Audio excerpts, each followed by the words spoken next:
But first, in Dagenham, the latest empty property for Council Officer Tony to inspect doesn't look promising.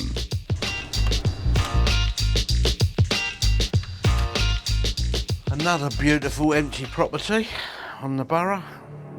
Absolutely delightful. Despite being an empty property, it's full of all the wrong things. Poor hell, smell's coming up now. And empty doesn't mean that it hasn't any tenants.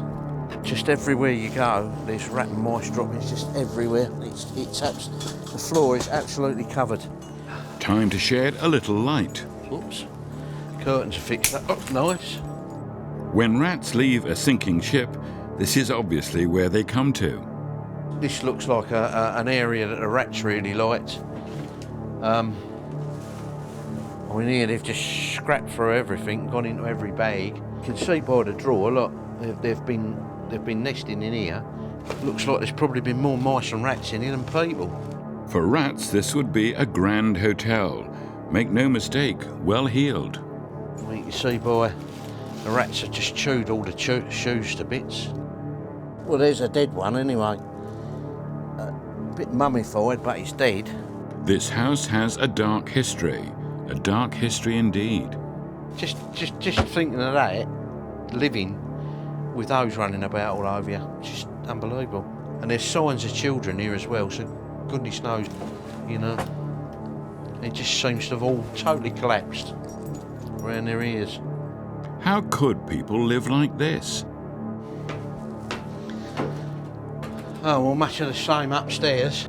How can any kind of ordinary life have been possible? But to me, it looks like an eviction. It's obvious whoever was living in here, there's definitely some reason for it being as bad as it is. There's no sign of drugs here, and I've not noticed any real signs of heavy drinking or anything. Probably a recluse. This person has just shut themselves away, and probably nobody knew they was living like it. Tony can't dwell on the reasons for such squalor. His job is to make the house fit for a new family to move into. Back at the Dagenham house, the two-man SWAT team arrives. Gary and Luke were friends in the army, and now they work together, fighting a war on the home front. Before they go over the top, they're briefed by their commanding officer. Right, lads, over to you now. Loads of rats and mice droppings in there. When you finish clearing it, then bait it. All right, over to you, lads.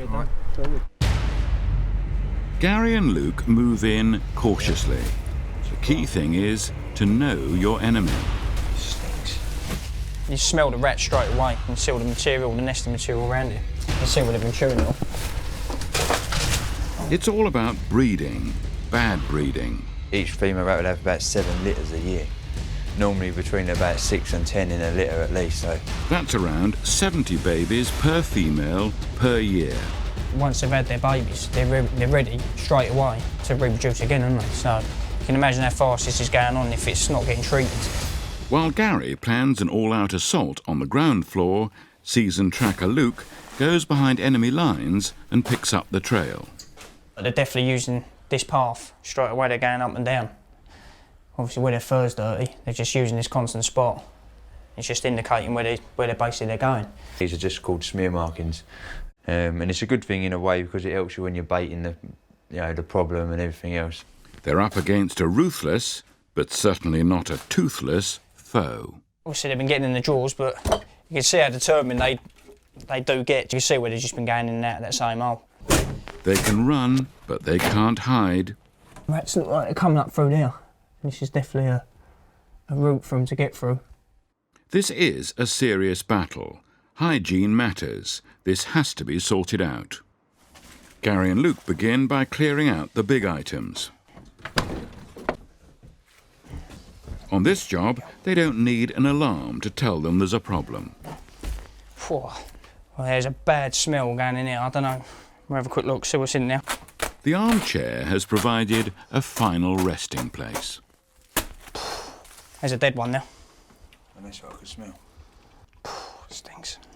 One thing you can say about Gary, he's got a nose for it. It smells a good thing and a bad thing in a way because it's It's a good thing because you know that there is something there, you know, but it's a bad thing because it stinks. What's surprising with all this evidence is that there's no direct contact. Where's the enemy gone? If they're scared, they're going to just sit in the place they're at, and then as soon as they get their chance, they'll dart across. So far, in daylight, the enemy remains elusive. But before leaving, the lads prepare a surprise attack. These are fearful weapons, but the bait is only chocolate. These are going to be new in their surroundings, and obviously we've moved a lot of stuff around today as well, so they'll be very wary tonight. I normally lay them around the floor edges because that's where their natural runs normally are. But will Gary and Luke achieve the victory they richly deserve? In Dagenham, Gary and Luke return to check the results of their handiwork. They've laid some fearful traps baited with chocolate, which they're convinced the rats will find irresistible. Still there. But oh dear, how disappointing. They haven't touched the trap so far. Nothing on this one. There's still a chance, though, upstairs. Both traps have gone off, but unfortunately we haven't caught nothing this time. We're very clever. Let's have a quick. Now Luke makes a galling discovery. Chocolate completely gone. All eaten. The score so far is rats 2, rat catchers 0. There's actually paw prints where they've been walking over the top of it. I don't know if you can see that. And cheeky with it. And we haven't actually caught anything, but, you know, we can bait this out now. We know this is where they're actually going through, so in a way it's quite good. We know we can bait out now in good areas. If at first you don't succeed, try something else. The plan is we'll have a game of 101. When we've finished, we'll get on, just have a good clean up really. The great rat catcher never gives up, even if the furniture has been moved right out of the house. Obviously with all the urine and that that's in there, when they get into a nest like this, it does make it stink bad. They'd drive you out of your house and home if you gave them the chance. Things like this, obviously what they will do is they will literally drag that into the holes and go into that nesting area. The whole property will now have to be cleared inch by inch. I know they're in here. Just when you think there can be no more rubbish, there's more rubbish.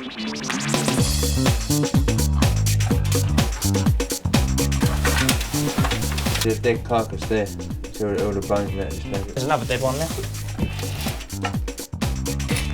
Gary and Luke are determined to make sure that this is a home, but not a home for rats.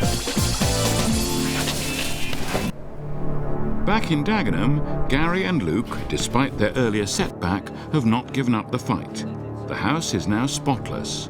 What a transformation. But they can't be complacent. After all, when the cat's away. But these little jobbies should do the trick. What we're going to do is we're going to place a load around. It's got a whole wheat bait in it, which contains an active ingredient called diphenicum. What it does is it stops the blood from clotting within the rats by depleting the vitamin K in their body. It's one of the things they learnt in the army. Never take your enemy for granted. We went to school together. We joined in the army together. Although we was in different battalions, we was both in the green jackets. When you sort of get out of the army, you don't realise what you're going to get into. And it's just one of these things that, when you do get into it, we enjoyed it. It's good banter all the time, you know, you just got to crack on and laugh about it. Just got to keeps the job going, doesn't it? All done now, all done and dusted. Yeah. But have the enemy met their match?